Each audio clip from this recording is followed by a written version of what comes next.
ایک تراویح کا سجدہ، اس پہ 2500 نیکیاں اللہ تعالیٰ عطا فرماتے۔ کتنی نیکیاں عطا فرماتے ہیں؟ 2500 نیکیاں۔ اور حضرت مولانا تقی عثمانی صاحب نے لکھا ہے، حدیث میں آتا ہے سب سے زیادہ انسان کو اللہ کا قرب سجدے میں ملتا ہے۔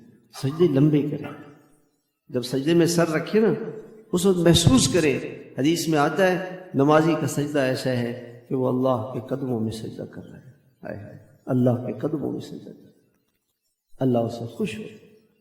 سب سے زیادہ انسان اللہ کے قریب ہو جاتا ہے۔ لمبے سجدے کریں اور اس میں اللہ کے قرب کا مزہ محسوس کریں۔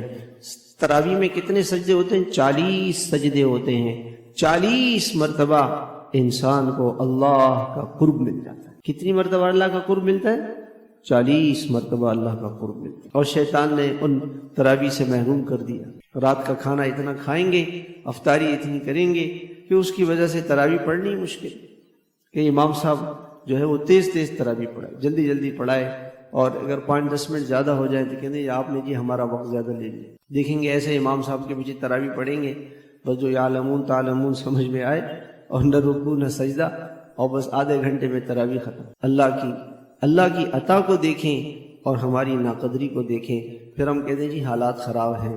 تو حالات تو خراب ہوں گے جب ہم گناہوں میں لگیں گے۔ ہم رمضان اللہ نے اپنے رحمت کے دروازے کھول دیے، جنت کے دروازے کھل جاتے ہیں، اور پورے سال جنت کو سجایا جاتا ہے۔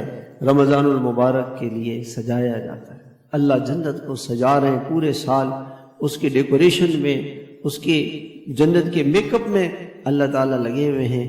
اور جب رمضان کا مہینہ آتا ہے اللہ تعالیٰ جنت کے دروازے کھول دیتے اور جہنم کے دروازے بند کر دیتے، اور مسلمان غفلت میں پڑا ہوا ہے۔